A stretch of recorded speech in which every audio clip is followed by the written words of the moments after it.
무슨 얘기를 하려고 그러다 제가 깜빡 잊어버렸네. 반주는 찬양 소리 크게 들리라고 작게 하고, 찬양은 반주가 적으니까 내 목소리 커질까봐 작게 하고, 서로가 서로를 배려하며 작게 하고 작게 하다가 끝이 났네요. 다음서부터는 반주도 크게 하고 마이크 하나씩 줘가지고 부르게 만들든지 해야지. 오늘 에스더 여성교회가 반토막이 났는데 병원 입원한 분도 있고 멀리 간 분도 있고 뭐 갑자기 일이 생긴 분도 있고 여러 가지 일들이 있겠지만, 분명한 것은 오늘도 헌신을 다짐하는 자들을 통해 하나님은 일하시고 하나님의 역사는 이루어지는 줄로 믿습니다. 특별히 우리 에스더 여성교회는 우리 어른들이 참 그냥 못해도 이쁘게 봐주는 여성교회잖아요. 아무도 아멘 안 하면 못하면 밉나요? 근데 보니까 어른들에 눌려가지고 에스더 여성교회가 밥을 하면서도 힘들어하는 것 같아서 다음부터는 에스더 여성교회만 따로 밥을 하게 해주고 이렇게 해야 활기 있게 움직일 수 있을 것 같아서 에스더 여성교회만 따로 밥하게 해줄게요. 어른들하고 같이 안 하고. 굉장히 행복한 표정들을 짓는 거 보니까 따로 밥을 하게 해달라는 것 같아요. 그래서 우리가 보니까 올해 제가 이 상반기에 조금 지나오면서 보니까 에스더가 뭐 꽤 많이 들어가 있더라고요. 수요 예배, 뭐 헌신 예배, 뭔 예배 해가지고 에스더가 계속 뭐 득성도 하고 뭣도 하고 계속 서 있었던 것 같아요. 네, 항상 부르심 앞에 순종할 때 그 부르심을 감당할 능력도 하나님이 주실 줄로 믿습니다. 오늘 저는 설교를 시작하면 이런 질문을 던져보고 싶습니다. 지난 한 주간 동안 내가 안 해도 되겠지? 다른 사람이 하겠지? 나 하나쯤이야 어떨까? 라는 생각을 해보셨을 겁니다. 저도 그런 생각을 많이 합니다.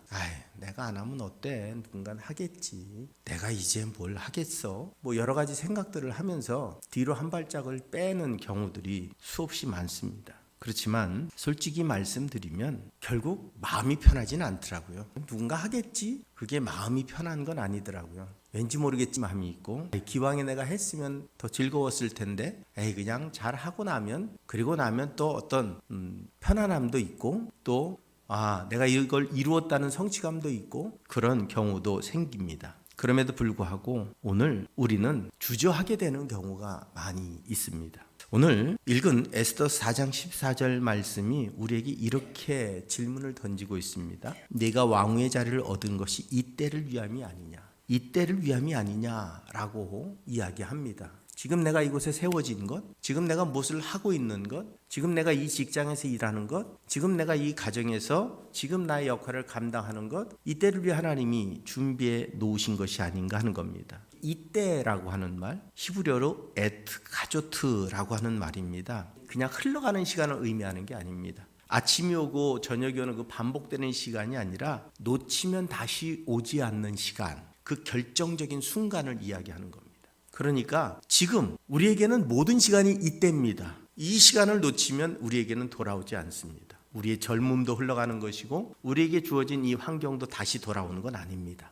그러니까 지금이 굉장히 중요한 시간이거든요. 금보다도 더 중요한 시간이 지금이라고 하는 이 시간입니다. 이 시간에 내가 뭘 하고 있고, 이 시간에 내가 뭘 할 것인가, 또 이 시간에 내게 주어진 이 환경과 조건들 속에서 우리는 피해가고 도망치고 숨는 것을 즐겨하지만 당당하게 도전하고 덤비고 나아가는 것이 때로는 내 인생을 가장 화려하고 아름답게 만드는 첫 출발점이 될 수 있습니다. 단지 내가 그것을 감당하려고 할 때, 내가 그것을 짊어지려고 할 때, 내가 그것을 감당하고 힘을 내려고 할 때 상처가 생길 수도 있습니다. 어려움이 있을 수도 있습니다. 원하지 않는 일들이 내게 일어날 수 있습니다. 하지만 어쩌면 그 시간도 흐르고 나면 내게는 큰 은혜의 시간, 교훈의 시간이 될 수 있다는 겁니다. 오늘 누가 아냐? 히브리어로 미오데아라는 말입니다. 이것은 억지로 떠미는 게 아닙니다. 너를 세운 지금 이 시간이 지금 필요해서 세웠을 텐데 누가 알겠냐 그거를. 그러니까 아무도 몰라, 그 의미가 아니라 강제로 널 해야 된다라고 말하는, 이때 너에게 주어진 이 상황이 왜 주어졌는지 스스로 생각하고 선택하라는 겁니다.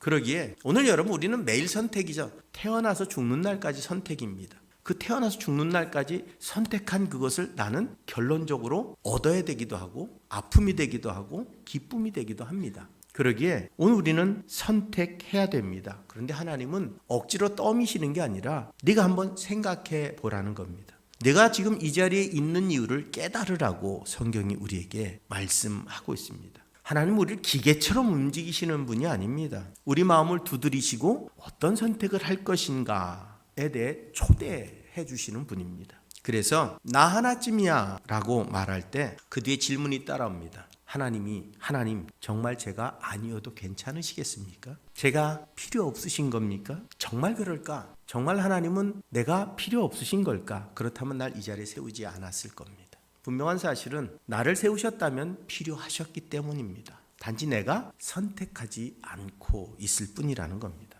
하나님이 에스더에게 하신 질문이 바로 이겁니다. 네가 이 자리에 있는 것이 이 때를 위함이 아니냐? 이 질문이 오늘 우리에게도 동일하게 주어집니다. 내가 왜 이 가정에 있는지, 내가 왜 이 교회에 있는지, 내가 왜 그 직장에서 지금 일을 하고 있는지, 우리는 그냥 떠밀려서, 등 떠밀려서, 어쩔 수 없어서, 그냥 할 수 없어서 라고 생각하면 아무것도 못해요. 그런데 나를 세우신 이유가 있다고 생각하면 우리가 그 이유를 발견하는 순간부터 그 자리는 의미 있는 자리로 바뀝니다. 내 가정 속에서, 일터 가운데, 교회 가운데, 내가 만나는 사람들 속에서 나를 굳이 왜 이곳에 세우셨을까? 그 의미를 깨닫는 순간부터 우리는 우리의 삶의 자리가 달라지는 겁니다. 무의미한 인생을 걸어가는 게 아닙니다. 그냥 등 떠밀려 가는 인생은 무의미한 인생이에요. 내가 왜 여기 서 있는지 깨닫고 그 의미를 찾아가는 인생은 복된 인생일 줄로 믿습니다. 그냥이 아니라 어쩌다 보니까가 아닙니다. 성경은 그렇게 말합니다. 하나님이 의미 없이 두시는 자리는 없다. 오늘 이 자리에 앉아있는 여러분도 하나님께서 의미를 가지시고 두신 자리입니다. 아마 지금은 알 수 없지만 시간이 흐르고 나면 우리의 자리에 의미를 발견할 수도 있을지 모릅니다. 오늘 이 예배 자리에 앉아있는 것 자체가 우연이 아니라는 것, 그리스도인에게 우연은 없습니다. 하나님의 계획이시고 하나님의 인도하심입니다. 그렇다면 오늘 던진 질문을 우리는 다시 생각해 봐야 됩니다. 너는 지금 이 자리에 있는 것이 뭐 때문이라고 생각하느냐 하는 겁니다. 왜냐하면 하나님은 한 사람을 통해 일하시는 분이기 때문입니다. 오늘 이 시간에 이 말씀을 통해 조금 더 오늘 제목처럼 나 하나쯤이 아니라 나 한 사람 때문에 하나님이 일하신다는 겁니다. 이게 얼마나 귀중하고 소중한 말입니까? 나 하나쯤 무시당하고 외면당하고 아무 의미 없는 무의미한 존재가 아니라 나 하나 때문에 하나님이 일을 하신답니다. 세상에 누구도 알아봐 주지 않는 나 때문에, 세상에 아무도 기억하지 않는 나를 위해 하나님이 계획하시고 준비하시고 나를 세워주셨답니다. 오늘 이 본문을 통해서 우리가 지금 믿음으로 나아가는 그 시간이 되시길 바라면서 오늘 세 가지를 함께 나누려고 합니다. 첫째, 하나님은 이 때를 위한 한 사람을 세우신다는 겁니다. 성경에 보면 하나님은 언제나 많은 사람들을 통해서 일하시는 것처럼 보입니다. 그런데 실제 바라보면 한 사람을 통해서 역사를 움직여 오셨다는 겁니다. 오늘 에스더라고 하는 한 여인이 등장합니다. 여러분, 에스더는 뭔가 준비된 여인이 아닙니다. 고아입니다. 고아로서 사촌오빠 할까요? 오촌오빠 할까요? 오빠의 손에 자란 여인입니다. 자신이 유대인이라는 사실조차 숨겨야 됐던 여인입니다. 그리고 아무런 나라를 위해서, 민족을 위해서 아무런 준비도 되지 않은 여인입니다. 그냥 아무 배경 없이 포로로 탁 던져져서 생명을 연장하는 것, 삶을 유지하는 것, 거기에 연연하던 이 여인입니다. 그런데 어느 날 인생이 완전히 바뀝니다. 이 여인이 왕궁으로 돌아가 왕비가 되는 일이 벌어집니다. 이렇게 보면 야 출세했네, 야 이제 고생 끝났네, 와 잘됐네, 뭐 그런 이야기들을 할 수 있을지 모릅니다. 그런데 성경은 분명하게 말합니다. 이게 하나님의 섭리랍니다. 보이지 않는 하나님의 손이 사람의 인생을 이끌어 가셔서 필요한 자리에 가장 중요한 순간에 쓰시기 위해 세워 놓으셨다는 겁니다. 왕후가 됐습니다. 편하게 살 줄 알았습니다. 고생 끝, 행복 시작인 줄 알았습니다. 근데 그때 자신을 키워준 모르드게가 와 이야기합니다. 네가 왕후가 된 것이 편하게 살라고 된 게 아니라 이 때를 위함이 아니냐. 아니 이제 좀 편해지려고 하는데, 이제 좀 잘 살아보겠다 생각하는데 도와달라는 거예요. 뭘 도와달래냐? 우리 민족이 지금 다 죽게 생겼다. 하만의 계략에 의해 네 민족, 우리의 민족이 다 죽게 생겼는데 너 왕비가 된 게 이 때를 위해서 준비된 거 아니야? 너 혼자 편하게 잘 먹고 잘 살라고 준비된 게 아니야. 여러분, 우리가 살아가면서 열심히 수고하고 노력해서 사업도 번성하게 만들고 좀 돈 좀 벌고 이제 좋은 차 타고 좋은 집에서 편안하게 살라고 그랬더니 여기저기서 손을 막 내밀어. 너 혼자만 잘 먹고 잘 살면 되냐? 내 노력으로 이루어진 건데, 내 수고로 만들어진 건데 이게 뭐야? 니네들이 무슨 권리가 있어? 근데 누군가 그럽니다. 부모님이. 이 때가 너만을 위한 게 아니야. 네 성공이 너만을 위한 것이겠니? 라고 이야기할 때 갑자기 부담이 확 들어. 혼자 먹고 살기도 힘들어 죽겠는 세상에 갑자기 무슨. 그런데 에스더 이 정도가 아니에요. 죽고 사는 문제예요. 단순하게 그냥 뭘 조금 도와주는 문제가 아닌 거예요. 사느냐 죽느냐의 문제예요. 그 문제의 해결자로 네가 앞서라는 거예요. 그 문제를 네가 풀어내야 된다는 거예요. 모든 짐이 자신의 어깨에 짊어져졌는데 그게 누구 한두 사람이 아니라 민족 전체 생명이 달려있어요. 근데 그보다 더 무서운 건 내가 죽어야 돼. 내가 가장 먼저 죽어야 되는 그 시간에 이르렀다는 겁니다. 에스더는 오늘 그 말 앞에서 과연 나를 보내시가 여호와시란 사실을 인정하지 않는 한 그것에 동의할 수 없습니다. 내가 지금 이 자리에 있는 것이 하나님의 계획을 성취하기 위한 과정이라는 사실을 내가 인정할 때 지금 힘들어도 어려워도 그 십자가를 짊어질 수 있다고 하는 사실입니다. 오늘 우리 또한 그 자리에 보내진 사람들입니다. 여러분의 가정을 위해 보내졌고, 여러분의 자녀들을 위해 보내졌고, 여러분의 교회를 위해 보내졌고, 여러분의 직장을 위해 보내졌고, 여러분이 만나는 사람들을 위해 보내진 사람들입니다. 이 때를 위해서. 이 때가 어떤 때인지 모두에게 다를 겁니다. 하지만 이때 내가 나를 보내신 하나님이 무엇을 원하시는지를 발견할 수 있는 사람은 그곳에서 내가 무엇을 해야 될지를 아는 인생을 살아갈 수 있게 되어진다는 겁니다. 왜 하필 이 지역일까요? 왜 하필 이 교회일까요? 왜 하필 지금 이 시기일까요? 그냥이라고 답이 나오지 않습니다. 제가 그 심포지엄 준비 모임에 갔더니 어디서 왔냐고 물어보더라고요. 인천에서 왔다 그랬더니 거기 계신 한 분이 인천에서 오신 분이 계셨어요. 성결교회 목사님이 저도 인천에서 왔는데 우리는 왜 서쪽 끝에서 동쪽 끝까지 왔을까요? 나한테 물어봐봤자 나도 몰라요. 왜 왔는지. 본인이 선택해서 왔겠죠. 분명한 건 그 일을 내가 한 건 아니에요. 내가 선택하긴 했어요. 그런데 내가 여기까지 오는 데는 나만의 의지와 생각으로 된 일이 아니라는 사실을 너무 잘 압니다. 그러게 날 이곳에 세우신 하나님이 이곳에서 저를 쓰시겠다고 하시는 그날까지는 쓰시겠죠. 희한하죠. 갈 수 있는 교회가 10몇 번이 있었는데 그래도 하나님이 여기에 머물게 하시더라고요. 어느 목사님은 당신만 오면 무조건 바꾸겠다고 하는 목사님도 계셨는데 그래도 여기 있게 하시더라고요. 모르겠어요, 왠지. 근데 이때를 위함이 아니니까 이때 뭔 일이 일어날까요? 여러분, 이때 우리 교회가 교회 짓고 나서 외부로 드러나기 시작한 때가 요즘입니다.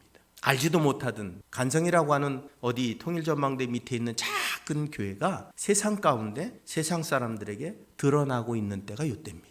그래서 저는 뭘 계획한 것도 아니고 준비한 것도 아니고 우리 교회 역사를 알리려고 했던 것도 아닌데 저절로 어느 여행사를 통해서 알게 되고 방송국을 통해 알게 되고 그래서 방송국에 초청받아서 방송 인터뷰하면서 알게 되고 그렇게 세상으로 간성교회라고 하는 교회가 소문이 나기 시작을 했어요. 제가 보니까 제 이름이 노컷뉴스라고 하는 CBS 뉴스에 나왔더라고요.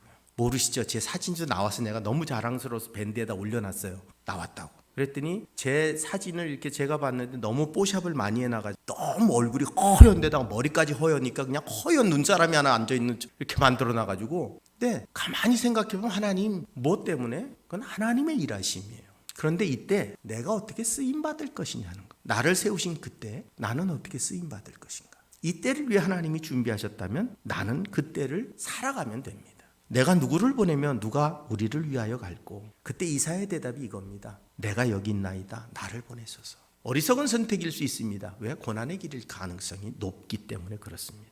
하지만 하나님의 부르심 앞에 순종한 그 한 사람을 통해서 하나님은 놀라운 역사를 이루십니다. 아브라함 한 사람을 통해서 모세 한 사람을 통해서 다윗 한 사람을 통해서 에스더 한 사람을 통해서 그리고 오늘 여러분 한 분을 통해서 하나님은 오늘 이 땅에 하나님의 일을 하나하나 해결해 나아가고 계신다는 사실입니다. 오늘 우리에게 말씀하면 내가 찾는 사람이 너 아니냐. 뒤 주변 돌아보지 마라. 내가 찾는 사람은 너다. 내가 뭘 가졌는데요? 모세도 그랬고 여러분 모두가 그랬어요. 하나님 부르실 때마다 내가 뭘 할 수 있는데요? 뭘 할 수 있어서가 아니에요. 하나님이 날 부르실 때 여기 있습니다. 고백할 때 하나님이 날 쓰시는 거지. 내가 뭘 할 수 있기 때문에 부르신 것이 아닙니다. 부름에 순종할 수 있는 사람을 하나님은 기대하고 계신 것인 줄로 믿습니다. 오늘 우리는 우리의 자리를 지금의 자리를 돌아봐야 됩니다. 왜 나를 이곳에 지금까지 여지까지 아직까지 나를 왜 붙들고 계실까? 하나님은 분명히 이유가 있다는 것. 그 의미를 발견할 때 우리는 뭘 해야 될지 깨닫게 되는 인생을 살아갈 수 있습니다. 두 번째로 하나님은 감정이 아니라 결단을 통해 일하신다는 겁니다.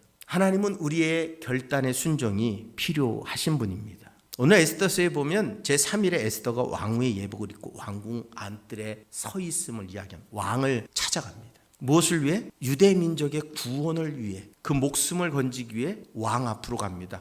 그 이야기는 여러분 그냥 쉽게 보면 그냥 편안한 이야기예요. 그런데 그 마지막 한 발짝, 왕 앞으로 나서는 마지막 한 발짝, 그곳에서 오랫동안 서 있었을지도 모릅니다. 왜냐하면 그냥 부부지간에 만나서 대화를 나누기 위해 가는 게 아닙니다. 이 시대에 왕 앞에 서는 건, 허락 없이 서는 건 죽음입니다. 왕이 그에게 구원의 은혜를 베풀 금휴를 내어 밀어주기 전에는 죽음을 맞이합니다. 그러니까 오늘 왕의 부름 없이 에스더가 나갔다는 건 죽을 각오가 돼 있다는 거예요. 한 발짝이면 됩니다. 더도 말고 덜도 말고 딱 한 발짝만 모퉁이를 돌아서면 왕을 만나는 겁니다. 그 순간에 죽을 수도 있고 살 수도 있습니다. 결코 쉬운 발걸음이 아니었다는 겁니다. 이건 감정의 문제가 아닙니다. 이건 감정 가지고 될 일이 아닙니다. 이건 결단의 문제입니다. 여러분, 어쩌면 우리는 하나님의 부르심 그 모퉁이에 서 있는 사람들인지 모릅니다. 한 발짝을 내어디디면 하나님을 대면하고 하나님이 내게 주신 십자가를 짊어져야 되는 공간이 나올 수 있고, 나아가지 않으면 우리는 그 자리에 머물러 있을 수 있을지 모릅니다. 우리는 그 모퉁이에 서서 지금 나아갈 것인가 말 것인가 결단의 시간을 지금 맞이하고 있습니다. 결단하는 자는 앞으로 나갈 겁니다. 에스더는 죽으면 죽으리라는 고백과 함께 그 한 발자국을 내어딛는 순간, 그로 인해서 놀라운 역사가 시작되어졌다는 겁니다. 우리는 종종 믿음을 감정으로 생각합니다. 마음이 뜨거워지는 것, 은혜를 느끼는 것, 감동이 오는 것 물론 중요합니다. 믿음은 그냥 무감각하게 오지 않습니다. 때로는 눈물로, 때로는 뜨거운 열정으로도 오고, 때로는 감동으로도 오고, 우리 삶 속에 믿음은 찾아옵니다. 그런데 그것으로 끝났을 땐 감정의 위로 끝나는, 그 다음에 진정한 믿음은 결단이 뒤따라 올 때입니다. 우리는 마음이 생기면 하겠습니다. 은혜 받으면 헌신하겠습니다. 그 마음이 언제 생길까요? 기다리면 생길까요? 솔직히 말하면 그 마음은 기다린다고 생기지 않습니다. 내가 결단할 때, 그때 우리는 그 결단을 통해서 진짜 은혜를 경험하게 되어질 수 있다고 하는 사실입니다. 우리가 절대로 놓치지 말아야 될 게 하나 있습니다. 그게 뭐냐면 내 결단이 우선인 것 같죠. 하지만 예수의 사랑이 먼저였습니다. 내가 죄인 되었을 때 나를 위해 그분이 먼저 견하셨습니다. 죽기로 결단하셨고, 내 죄를 씻어주기로 결단하셨고, 십자가의 고통과 고난과 죽음과 모욕 앞에 자신을 한 발짝 내어 놓으시는 결단을 통해서 내 그 허물과 죄를 다 씻어주셨습니다. 난 그분을 알지도 못했습니다. 인정하지도 않았습니다. 그분을 바라본 적도 없습니다. 그분에게 감사한 적도 없습니다. 아니, 그런 일이 있었는지조차 알지 못한 그때 나를 위해 그분은 결단하셨습니다. 죽기로, 그리고 내 죄를 씻어주기로. 그 피 흘림의 은혜가 오늘 나를 만들어 낸 것인 줄로 믿습니다. 자기를 비워 종의 형체를 가지시고 죽기까지 복종하신 그 선하신 사랑 앞에 우리는 다시 서는 겁니다. 우리가 결단하는 이유는 감동을 받아서가 아닙니다. 우리를 위해 결단하신 예수를 만났기 때문에. 나를 위해 결단하신 주님이 나를 대신에 십자가를 지시고 나 대신 죽어주시고 다시 사셔서 내게 생명의 은혜를 덧입혀 주신 그것 때문에 결단하는 것이지, 오늘 감동받아서 결단하는 게 아닙니다. 오늘 우리에게 하나님은 그 결단을 기대하고 기다리고 계신다는 사실입니다. 그 결단의 순종이 나를 힘들게 할 수도 있습니다. 어렵게 할 수도 있습니다. 때로는 내가 왜 그 바보짓을 했을까 후회하게 만들 수도 있습니다. 하지만 하나님은 그 길을 그럼에도 불구하고 걷는 자를 붙들어 주시고 동행해 주시고 함께 하실 줄로 믿습니다. 그리고 마지막으로 하나님은 한 사람의 책임으로 공동체를 살리신다는 겁니다. 하나님 공동체로 움직이실 때 많은 사람이 아니라 한 사람의 책임과 결단으로 움직이십니다. 에스더서 6장 1절을 보면 그날 밤에 왕이 잠이 오지 아니했다라고 말합니다. 그 전날 왕이 잠이 오지 않아서 뭘 했느냐? 일기를 읽었습니다. 역대 일기를. 그 속에서 모르드게가 황제를 구했던 사건의 기록을 찾습니다. 너무도 우연히 모르드게의 사건을 발견하고 상을 줬는지 안 줬는지 확인했더니 상을 안 줬던 거예요. 그 일로 인해서 모르드게와 에스더의 결단은 모두를 살리는 일이 됐고, 하만의 대견은 죽음으로 몰리는 결과를 얻어내고 말았습니다. 우리는 참 우연이다. 어떻게 그런 일이 있을까? 여러분, 우리 삶에 우연이 몇 가지나 될까요? 여러분이 살아가면서 매일매일 살아가면서 우연이라고 생각하는 그 많은 일들 속에 때로는 하나님의 손길이 함께했다는 사실을 기억하시기 바랍니다. 힘든 일, 우연히 힘든 게 아니라 하나님이 그걸 통해서 내게 무엇을 원하시는가를 발견한 사람은 그 힘든 일이 힘든 게 아니라 은혜로 바뀌어지는 역사를 경험하게 됩니다. 그 좋은 일이 내게 우연히 어떤 사람을 통해서 일어났다고 생각하면 그냥 우연인 거예요. 그런데 그게 하나님의 섬세하신 손길로 내게까지 이르렀다고 생각할 때 우리 삶은 하나님과 동행하는 은혜로 충만한 삶이 되는 겁니다. 좋은 것이든 나쁜 것이든 우리에겐 우연이 아닌 하나님의 섭리라면 그 섭리 앞에 서는 그 순간부터 우리의 인생은 전혀 다른 의미를 갖게 되어진다고 하는 겁니다. 또 한 사람의 결단으로 시작이 됐습니다. 그가 왕궁으로 들어가기로 한 것부터 시작해 왕 앞에 서기로 한 그 결단, 죽으면 죽으리라고 결단했던 그 결단이 큰 역사를 만들어냈습니다. 분명한 것은 오늘 그 한 사람의 결단으로 민족이 살아났던 것처럼 그 한 사람의 결단으로 모세의 결단으로 민족이 새로운 세상을 만났던 것처럼 어쩌면 여러분 한 사람의 결단으로 여러분의 가정이 바뀔 수가 있습니다. 여러분 한 사람의 기도로 여러분의 가정에 놀라운 역사가 시작될 수 있습니다. 여러분 한 사람의 기도로 이 교회가 변화될 수 있습니다.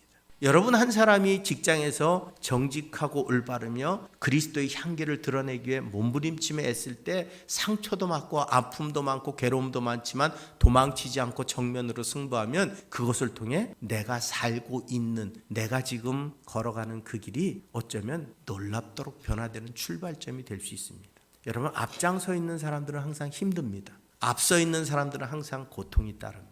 앞서 있는 사람들에게는 항상 어려운 짐이 등에 짊어져 있습니다. 하지만 그 길을 포기하지 않고 끝까지 걸어간다면 하나님은 그곳에서 놀라운 역사를 이루어 가실 줄로 믿습니다. 우리가 원하는 것이 아니라 나를 세우신 그 자리에서 내가 하나님의 길을 걸어갈 수 있다면 하나님은 나를 통해서 놀라운 역사를 만들어낸다는 겁니다. 여러분의 가정에 여러분을 세우신 이유가 뭘까요? 여러분을 통해 진정한 행복이 찾아오고 여러분을 통해 여러분의 자녀들이 올바른 길을 걸어가고 여러분이 하나님과 함께함으로 하나님의 은혜와 능력이 여러분의 가정을 감싸고 있다면 세상이 가장 복된 가정이 되어질 수 있을 줄로 믿습니다. 여러분의 일터와 직장이 여러분으로 인해 세워질 때 어쩌면 나 하나 때문에 하나님의 역사하심이 그곳을 복된 현장으로 바꿔 놓을 수 있다는 겁니다. 여러분의 자녀에게 여러분은 지대한 영향력을 갖고 있습니다. 여러분의 기도의 눈물을 아는 자녀는 절대로 여러분을 떠나가지 않습니다. 절대로 우리를 실망시키지 않습니다. 내 부모의 기도를 알고 있는 자녀는 절대로 세상 가운데 가서 허튼 짓을 할 수가 없어요. 그러기에 오늘 여러분의 자녀를 세우는 것은 세상적인 권위나 지식이나 능력이 아니라 여러분의 눈물일 수 있다는 사실을 기억하시기 바랍니다. 나 한 사람으로 인해 세워지는 게 너무 많아요. 내가 내 자녀 한 사람을 올바로 세우면 그 자녀가 세상을 바꿀 수도 있어요. 그러니까 놀라운 일들의 출발점이 나라는 사실을 우리는 잊고 살아갈 때 하나님이 나 한 사람을 세우신 이유가 나를 통해 놀라운 한 사람, 또 다른 한 사람을 세우기 위함이라는 사실을 내가 잊지 않을 때 그때 나를 통해 세워진 그 한 사람이 결국 공동체를 세워가는 것이고 세상을 바꿔가는 출발점이 될 수 있다는 사실입니다. 그러기에 우리가 얼마나 중요한 존재인지 우리가 깨닫고 살아야 되지 않을까. 내 가정에서 여러분 내가 얼마나 중요한 존재인지, 내 일터에서 내가 얼마나 중요한 존재인지, 우리 교회에서 내가 얼마나 중요한 존재인지를 나 스스로가 먼저 깨달을 때 우리는 내 삶의 의미를 바로 찾아가는 인생이 되어질 수 있을 줄로 믿습니다. 뭐가 우리를 변화시킨다고 생각합니까? 프로그램이 아닙니다. 어떤 시스템이 아닙니다. 한 사람입니다. 그 한 사람의 삶이 많은 이들의 삶을 변화시킬 수 있습니다. 변화는 그래서 한 사람으로부터 시작되는 겁니다.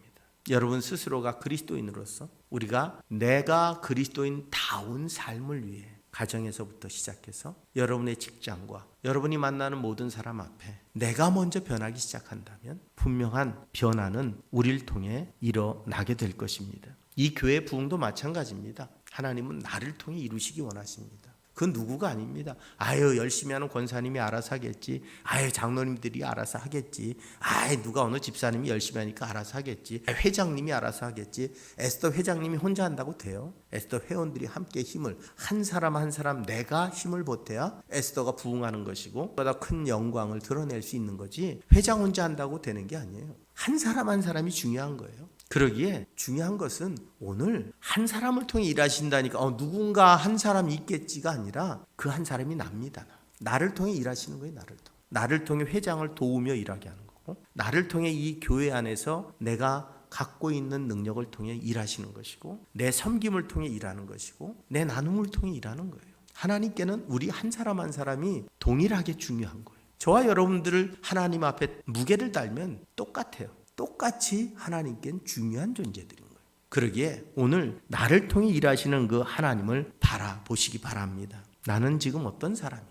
이 공동체 안에서 나는 지금 어떤 사람이어야 되는가? 나는 관객일까, 분일까? 나는 소비자일까, 책임자일까? 나는 이 공동체를 세우는 사람일까, 흩트는 사람일까?